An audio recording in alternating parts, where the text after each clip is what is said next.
Hi, welcome back to the Downtown Den for the latest in our hospitality series. And I'm delighted today to be joined by Jan Morris, who is the sales manager for the Hope Street Hotel and School Lane Hotel. So, Jan, thanks for coming into the Downtown Den. Thank you. Thanks for the invitation. Thrilled to be here. Thank you. Right, let's start with having a conversation in terms of your career journey. How did you first get into the hospitality sector? So, this is my 40th year in sales, so it's been sales 40th? all the way through. 40th. Wow. So I started off as a travel agent at the age of 16. Well, a little bit before that, when I was a Saturday girl, when Saturday girls were a thing. So I started off at Aintree Travel. I lived in just off Walton Vale, Orwell Park. So started my career there with Southport Technical College and getting a qualification. And from there, I went into the city centre, worked for Lumpoly on Ranley Street, and I was there for about 5 years. So my career has been travel orientated for 26 years. I worked for myself for 12 years and from home with teletext holidays, you may remember. I do. And then I reached the age of 40 and wanted a career change. Wasn't quite sure at that stage what I wanted. I'd heard of transferable skills, but no one had really told me what it meant. So I was sort of looking for the next thing. I went into business travel, started working on Castle Street in business travel, and then made quite a lot of friends within the hotel industry. In particular, Jed Jansen. I met Jed, and we're really, really good friends now. And also Gemma Nichols. I don't know whether you remember Jem. I do. Yeah. So Gemma, she did our launch for when I worked for corporate travel. And speaking to her, she had the same background as me, travel, and then she'd gone into hotels, and she told me about her story. So I thought, that sounds like, an ideal opportunity for me.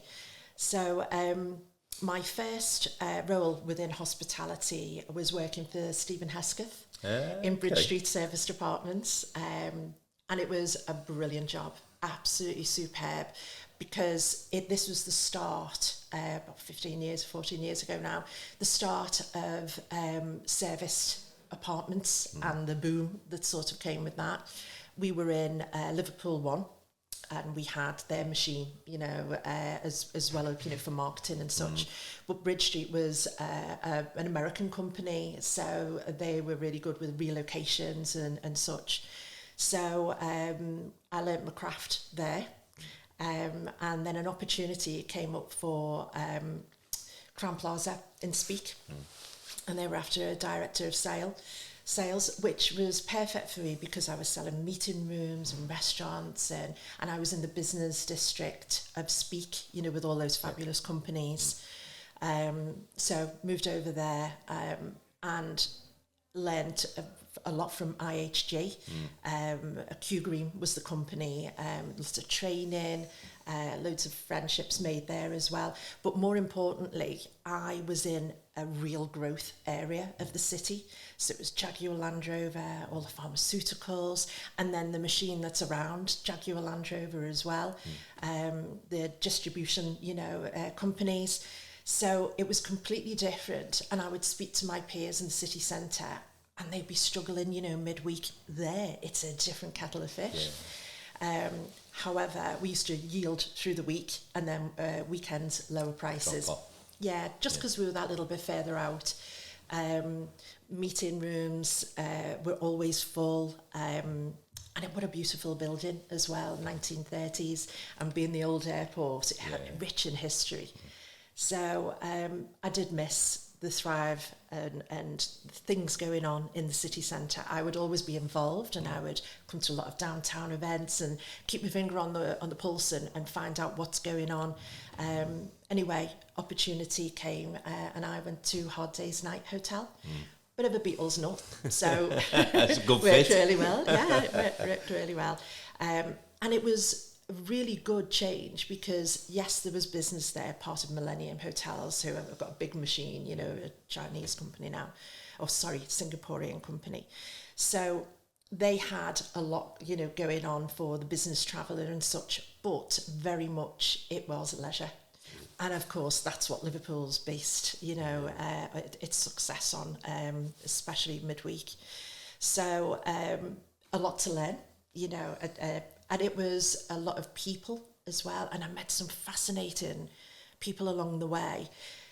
And I found that overseas visitors, in particular China, who were a little bit later to the Beatles and everyone else, huge over in America as well, Australia. So we used to get visitors from all over the world, which of course taken advantage all over the city, you know, not just staying in Matthew Street and around. But we had the Beatles industry group, which worked really well together, and that taught me a lot of how you work and how you have success when, you know, you're all working as one. Then we had lockdown, and our little lives changed for the hospitality industry. I was very, very lucky, and I was furloughed. But at the end of it, it did make me think, right, what's next? What do I want? So I had a few changes, one near to where I lived, which is Mughal, and it was in Formby. And then Hope Street Hotel became available. The salesperson there had moved on. And just to sort of mention, when I was in business travel, I went to an event at Hope Street and I thought, oh my God, this is amazing. I would love to sell this product. And they always seem to have long-term salespeople that were not moving on. And I thought, I'm just going to have to wait my turn and bide my time. And I even felt through lockdown, I had this strong urge to speak to the owners and say, if anything ever comes available, I would be honoured to sell your property. And also, I know what you're after. I get it, you know, and that opportunity never came about. So, but as soon as the job became available, I applied. No nonsense, just and thankfully I got it, and I've been there nearly 3 years now. Yeah. And what a fantastic venue it is. Oh, yeah, just spectacular, really is. Isn't it? Yeah. So a very rich and diverse range of places that you've worked from, as you say, an airport hotel in a sense, but with that big corporate market on your doorstep in Speed. Yes. Obviously the Apart Hotels with Stephen Hesketh, Yes. who's hospitality hero, sponsoring this series of podcasts.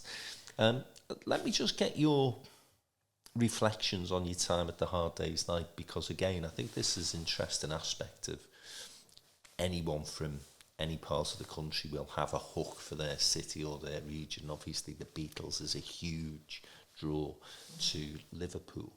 Do you think we take, as a city, full advantage of the Beatles and its legacy? No, I think there are a select few that do. I remember they did a survey, now it could be 10 years ago. And at that time, they said that it was 80 odd million the Beatles industry bring into the city.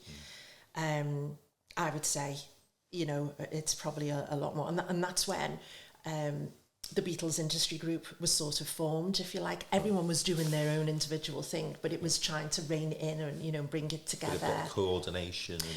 Yeah, that's it. And to be able to go out overseas to represent as a group, you know, this is our offering, and you know, and that was perfect. So I think that it came from it. I think they quietly get on with it, and they are quietly successful down to a certain extent. Unless you're in it and you're part of it, you don't realise how successful it is. For them to be the only Beatles-inspired hotel in the world, and sort of a nod, they'll never get agreement from Apple, but, you know, there's a nod, there's an acknowledgement that they're there and such. I think as a city, there is so much opportunity for the Beatles. And if you think about the success ABBA down in London with the holograms and such, oh my God, Liverpool's begging for something like that. It's and this is where else would be better to host it, and to make that grow. And so and Matthew Street does so well. You've got the Cavern, John and Bill from the Cavern are absolutely superb. The team there are brilliant. Di Glover as well, from Beatles Story. Everyone is a little cracker individually, working together. They're really, really dynamic. I don't know. When I was there, you were very much part of the Beatles industry group, Hard Day's Night. I don't know whether it still is. That would be a shame if not, But it goes to show the strength when you do work together and the results that you can get. But it also gives you something for the future as well. And there is so much. You can elevate it. You can elevate the experience. Invest more, maybe even in the hotel, side of things. And I know that there was talk that Cavern Walks was going to be converted into a hotel with a Hilton brand. I think that's halted at the moment, maybe reignited. But it goes to show someone has done the research and thought, right, there's an opportunity there. And so hopefully, that'll be reignited. Yeah, I think it'd be a massive boost to the visitor economy if we could just expand that Beatles offer. Yes. And make it a bit more quality driven. Yes. I think the hotel's fabulous, obviously. Matthew Street needs a bit of a facelift, in my opinion. And the museum, although it does a good job, I think should be bigger and better. Yeah. And I think the idea of, the sort of stuff, as you said, that ABBA do with ABBA Voyage in London, why couldn't we do something like that with the Beatles? And you know what? I think it needs endorsement from Apple. That's where it needs to come from, because that's when the challenges are taken away. It's their baby. They have the copyrights. They have everything. And everyone benefits. So maybe, hopefully, fingers crossed for the future. Yeah, I think conversations are happening. So fingers crossed. Yeah, fingers definitely. Crossed. Let's move on then and bring it up to date, because we were chatting before we came into the den about how fabulous Hope Street Hotel is. I mean, it's my favourite. Both in terms of restaurants. I went to the spa recently, had a great day, and obviously I've stayed on many occasions as well. But the driving force behind that is Dave Brewitt. What a guy. I've known Dave for 20 years now, I think. And I was saying to you, Jan, that the great thing about Dave, he never rests on his laurels. And the hotel is an epitome of that, in a sense, because you can just see the way it's grown. It's an experiential place now. We were saying about the spa, but the rooftop as well, and that view right across the city. But I can imagine he's a bit of a tough taskmaster. So what's it like to work for Dave? So it's fabulous having somebody who is involved in the business because they care, and the directors do care, and they can see challenges and they can be involved. It's another good example is when they know what's going on in the city and we can pivot. And we did pivot when G7 came, and they wanted to take over the hotel, but they wanted a certain amount more of rooftop terraces. Dave built them. And these things can happen. So for me, it's if you've got a business idea or whatever, and it's presented, if there's a solution, if we can do it, we'll do it. He's very entrepreneurial, and Hope Street and School Lane is only just a small part of his remit and the companies that he looks after. But his entrepreneurial way of thinking, it does rub off on you, when we're having meetings and such, and me just listening to him to think of what he's going on and what he's got in the pipeline, and not necessarily just for the hotel, for within the city and such as well. And the fact that we own the footprint of where the Buyers Club is, the Old Blind School, we've got all different businesses, very creative within there, all the creatives that you've got there. We own the garages at the end, so there's potential to do something with them and just add to it. There are ones on Pilgrim Street.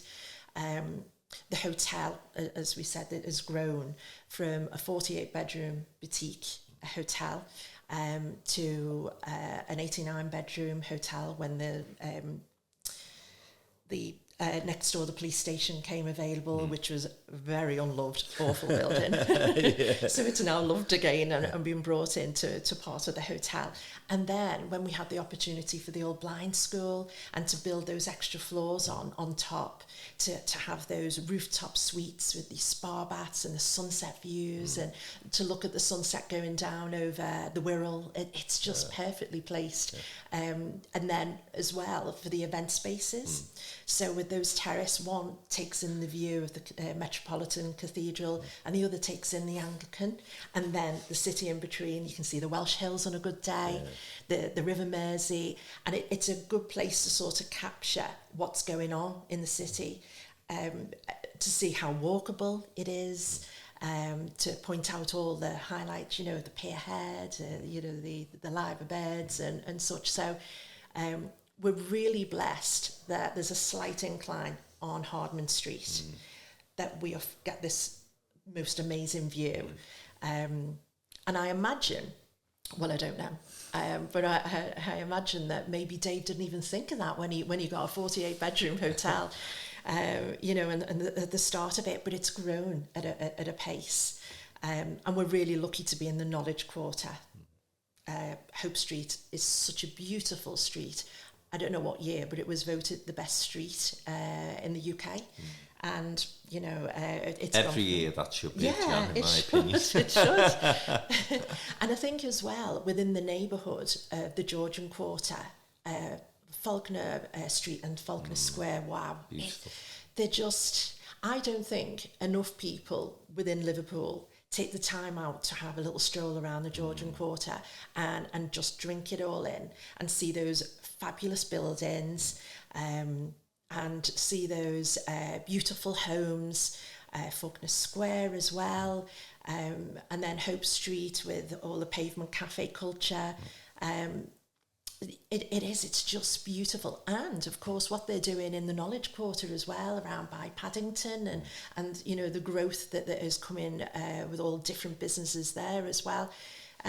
It's a shame that people don't see how fabulous it is. A bit more of it. It's often the way though, isn't it? You take it for granted because it's on your doorstep, right? True. And so people, if anybody tried to touch it or ruin it, there'd be absolute murder, wouldn't there? But very true. Yeah. There's a lot of people in Liverpool who probably just don't, well, it's there if they ever want to go back. But it's a street I'm fortunate enough to visit often. Yeah. And as you say, there's so many great eateries and places where you can go and have something to eat. The Everyman's there as well, isn't it? Yeah. So and the Phil are knocking out the park with all of their different performances and such. It's this year bigger than ever, So, and we enjoy when that goes on. We know where people will have the prefix beforehand in either the Carriage Works or 1931. Some people will stay over as well. And it brings a real hive of activity in the area. Yeah. Well, you get all sorts there, don't you, at your place, because you get the actors, you get the footballers, and you get their agents. But then I think this is one of the things that makes the location unique, as well as the fabulous surroundings and aesthetically how beautiful it is. You've also got that corporate market, which is quite unusual for Liverpool. And you've mentioned the Knowledge Quarter and obviously health, science, innovation, growth industries, and we're seeing an awful lot of office building there now. Just tell me about how you balance the leisure market and the corporate market, because my guess is that the sales pitch is different in terms of who you're talking to and when. Without a doubt. We do things differently Definitely. We have more to offer in the hotel, working in different properties. I understand that. What I've found with the business side of things, people are taking time out of their week. If they're staying over, they want to incorporate a bit of well-being, which we tick that box as well. So we're very, very lucky. So even though you're talking about your bedrooms and such, when you're talking to maybe somebody who's in finance, all they want to know about is the figures, when you're talking to a company and it's the first introduction and such.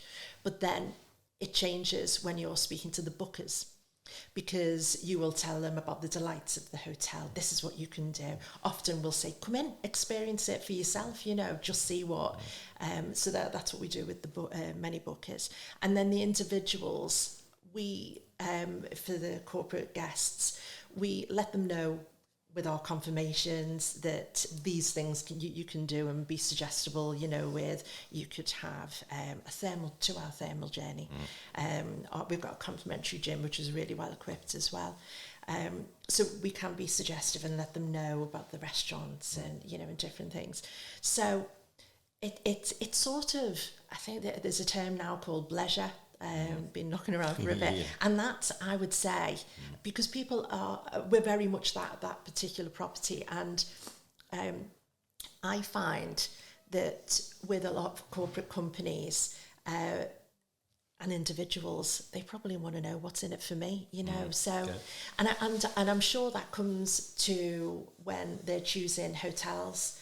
Okay, well, yeah, we've got a business. I work hard through the day, but you know what? I might treat myself, and I might have a spa, or I'll treat myself and I might upgrade to have the view where spa bath on balcony, that type of thing. So it is a different language for each one, but it tends to be the different person within the business that you're speaking to.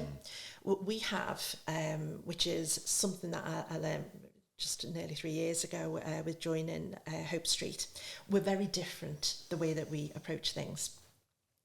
And we have Sprout Night. I don't know whether you've heard of. I have. Yes.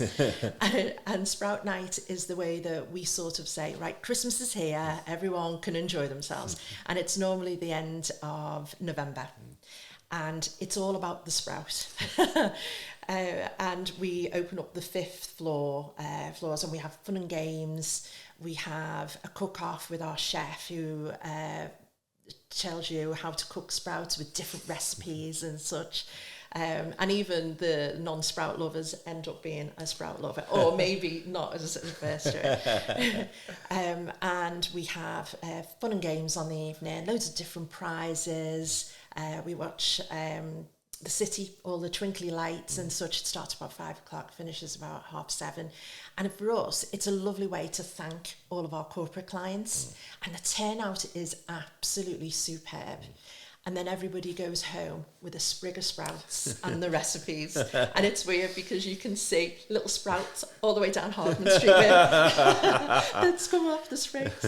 So, and it's very different. And I love it. I love that these things are being created. And I think that's part of the charm of Hope Street. We are so different. And it definitely comes down to the directors. It breeds from them. They employ people for their personalities, for their abilities can be, taught and such, and we do, and we teach people, and we grow, and we love to promote within. But what attracts us most is personality, and if you can smile, if you can come in and be a good ambassador for the hotel, and then often people will move around, and this department, I mean, a real success story, Hannah, she's absolutely superb. She started off in on the reception area. absolute gem, and this is from leaving school.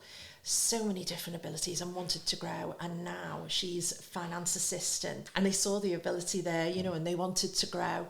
So there's so many different examples, and we keep staff for a long time. I mean, some of them, there's a few core that have stayed with us for the 22 years, so, which is unheard of in hospitality. And I can see why, because having worked in other places, there's a difference. And being an independent business, I love the fact that I'm making money for someone independent rather than a faceless person, perhaps in another continent. So that is a nice thing as a salesperson, box tick for that. And also as well that your opinion counts. So if you see something or that something's going on, we can pivot, we can change, we can adapt. So there's many reasons why it's so different. And I feel that the guest feels that as well. And we do get brilliant feedback about the friendliness, and the way that, and I think as well that for the way that hospitality is changing at the moment, and the world is changing, to robots, AI, and all this type of thing, which of course is a place for that, for everything, and I'm sure we'll adapt and do more. But I feel that people want touch points, people want that interaction in a nice way, that people want to feel, and this is the feedback that we get as well. So that's what we do really, really well. And I say that's part of our success. Beautiful product, a fabulous service in the most fabulous street in the city, I think, with lots going on within that area. It's the whole package in that sense. So I think that's why we've done so well, and because the directors listen. Yeah, I think it's interesting to hear what you say about the recruitment and personality being so important, because I think that does stand out from Hope Street. And I think combined with that friendly approach, very personable, very much, as soon as you walk into the door, you feel as though there's somebody there to look after you. Yeah. And you don't get that everywhere. So it's a credit to Hope Street that's always been that way. But I think the other thing that you've managed to do is get that special Liverpool ingredient. And again, that probably comes down to your directors and Dave and people like yourself, because Liverpool is a friendly city. Yeah. And we're not the only friendly city. We work in Manchester and Birmingham, lots of friendly people there as well. But there is a difference in terms of the personalities of each of those cities. And I think if you profiled hotels, you would say Hope Street, absolutely, that's a Liverpool personality in the best possible way in terms of the description of that. Yeah, I'd say so. And feedback on the likes of TripAdvisor and the different feedback that we ask for, it does echo that. And people and visitors, we know, they love coming to Liverpool for the friendliness. People are interested. You won't, I remember when I did work for Bridge Street and we had our head office in London.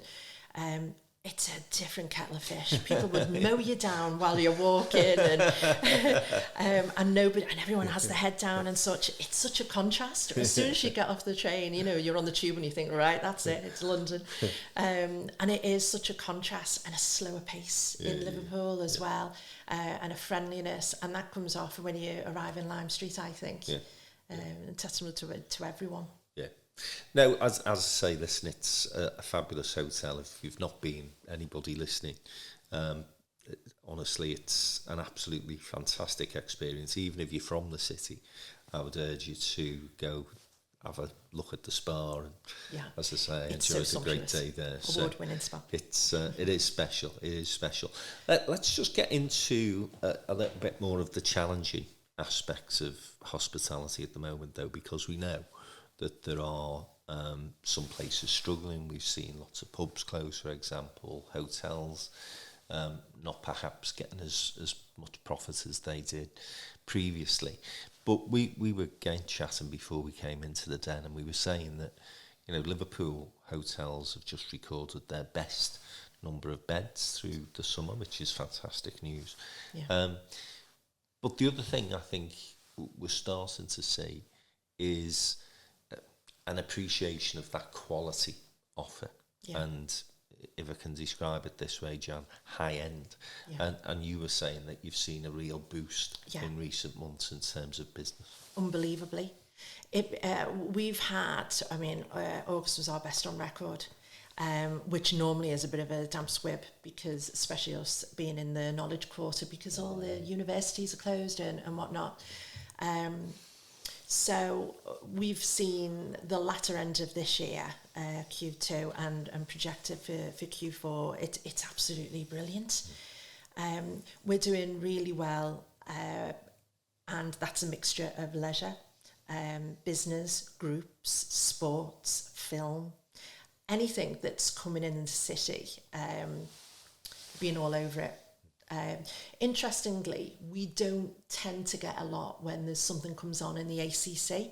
They tend to go around that area for convenience. We'll get the odd sprinkling, but there's displacement then. The business that they would normally get, has to go out to the city and such. So we will get a bit of that.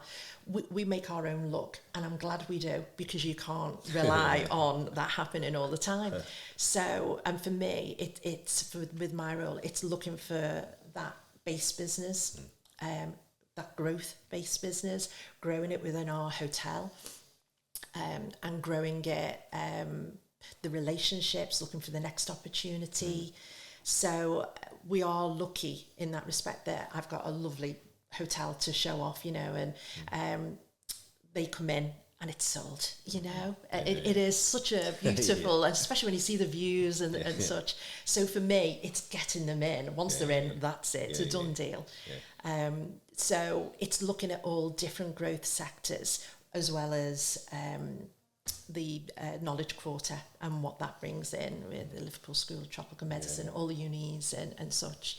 And now you've got Hemisphere 1 and 2 coming, and there's going to be a lot more companies coming into the city, working closely with the guys from the Knowledge Quarter, who are superb, and we support each other, and I'm there to say, whatever you need, if you're bringing in people and such, we'll help. Because for me, it's like the Beatles industry. It's a little group where you work together better, and you understand what they're trying to do, and you can help, and vice versa. So that's a good, Colin is absolutely brilliant, Colin Sinclair. So being part of that was very important to me when I first started, and making those connections. So, and this all helps with our success, I would say, having the right products, going out for the right business, and it can be a bit like Jenga sometimes, trying to fit everything in. It really can. But then anyone in hotels will tell you that's what it's like sometimes, probably just a little bit more for us, perhaps. And then now we've got the School Lane Hotel, which opened up just after Eurovision. It's a different price point. It's so, when I get inquiries, if they want a slightly lower price, we've got, an alternative, which is really good. So as a salesperson, I've got many things to sell. And maybe they might not want accommodation, they might want meetings, dinners, they might want to hire out the cinema, it's so plush, the cinema. And we have, it's open to the public as well. We have certain dates, the last Thursday of each month, we have a film club. Gary Lunt from Real Tours, he comes in and they're absolutely superb. He chooses the film, does a talk about it, introduces it, tells you the things to look out for, and at the end of it, a little quiz. It's fabulous. It's a lovely way, of spending a Thursday evening. And going back to what you were saying about experiences, that's what we're after now. It's different experiences, and we tick the box for that, So you've got Joe Malone, they have dinners where you can choose your own scents over either an afternoon tea we put on, or a Sunday roast if it's on a Sunday, and people love it, love that type of thing. So there's different cheese and wine as well. We have a cheese and wine evening, and we have our own sommelier who talks about, the different wines and the cheeses and what goes well together. And next week we've got our winemakers evening. So for anyone who doesn't know about wines, which I hold my hand up, I'm still learning, happy to learn. And we have 5 courses, and this is Mike, our head chef. He chooses all the different courses, and then we have wine merchants that come in. It's Hennes this time, and they're choosing the wines that complement it. They educate everyone and talk about it, and it's a sellout. It's brilliant, and it's on the 5th floor. So thankfully this month you'll get to see the sun come down, the sun, which it goes just behind the Wirral, and so a perfect setting for that, and people take their little drinks out and go on the terrace. So it's a lovely experience. So every other month we have a winemakers, and again it's experiences that we were talking about, that people love staying in hotels, but if you've got added things, that's brilliant, to sort of add to the mix. I think what you've demonstrated, Jan, is that it is challenging, but you've got to keep evolving. You've got to keep producing products and experiences that are different, that people will still want to do. And I think the other thing that you've mentioned there in terms of collaboration with people who are not necessarily directly involved in the sector, but because you're working closely with the Knowledge Quarter, you're maximising the opportunity for both yourselves and them. Because how great is it for Colin when he's bringing potential investors, people who are going to take places and spaces in those buildings that he's creating, to that hotel, to say this is where you can showcase your product to the businesses that you're looking to do business with. So as you say, it's great in terms of that collaboration and partnership. But I think more importantly for people listening to this, and perhaps other hospitality owners, it is that it's never ending. You can't just say, well, we've been doing this for the last 5 years and it's worked, so we're just going to continue to do this. You've got to change, you've got to evolve, and you've got to keep offering new things for people. That's what people want now, isn't it? It's a new world. We have our monthly sales strategy meetings, and commercially there's a core team who are absolutely superb. They're all experts in their own fields, and we all come together and we all share ideas, and everyone is listened to, and we have action points, and that's part of our success as well. Because we can make it happen. We haven't got to ask anybody else up the higher up the rankings. You're not dealing with a big bureaucracy, so you can just do things and it happens. And it really, really helps from working in places where that happened, to just doing it, and you can measure the success straight away. So I would say, just change, or keep your ear to the ground, see what the competition are doing. It doesn't have to be Liverpool. You can, we look all around the UK. Jess, one of our team in reservations, and again, all our teams have individuals that help with different things. So Jess White, she's absolutely superb in giving me leads and finding leads, and also looking out to see what's happening within the other cities, what's successful. And it can be done from your armchair. You can look on socials, you can look on LinkedIn, and so, but it's just having the want to do that, and then the action, and then seeing it through. Yeah, and as you rightly said, I think agility, the ability to be able to deliver quickly is hugely important, because a good idea today might not be a good idea in 6 months, but sometimes it can take 6 months to get these things over the line in some places. So the final question from me, Jan, it's been fascinating to hear your personal story, but also hear about how and why Hope Street is so successful as a hotel. If you were a young person coming into the industry sector now, and was to say to you, what would your advice be? What are the sort of things that you would say? You've mentioned Hannah there previously in terms of coming in at relatively junior level, and now she's running HR and finance. So clearly there is progressive I don't know about paths. running, but very instrumental. She's trying. Probably will be. But that's that. I always say one of the great things about hospitality is the range of things, because people think hospitality, waiting up. Yeah, what And, a shame. and it's much broader than that, isn't it? So Yeah. just give us a flavour of some of the roles that are in your place. So, of course, you've got front facing, you've got the reception, you have maintenance as well. We have a fabulous maintenance team. We have painter decorators. So we have one, that have their own niche and such as well. We have the restaurant team. But it's not just, as you said, waiting on. You can learn skills as well. Those skills will take you into any particular role, but you can learn if you have a passion about cocktails, cocktail making, wines. You can. There's a course to be a sommelier, and there's not many of them in Liverpool, which is a shame. So you have different aspects there as well. We have HR and finance. Different finance, whether it be accounts or head of finance as well. We also have events team, and then you can work your way up to events, so running events, to managing the events as well. And then there's the sales part. So of course there's me as sales manager, but there's normally roles such as coordinators, and then we have our coordinators for events as well, and supervisors and such. So we are very much about growth, and taking people to the next level within our hotels.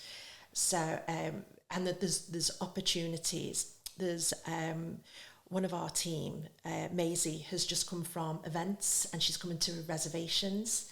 And what she's doing there is she's doing a few days in reservations, a few days on the front desk, and a few days helping out in events as well. So she's finding her niche and her groove.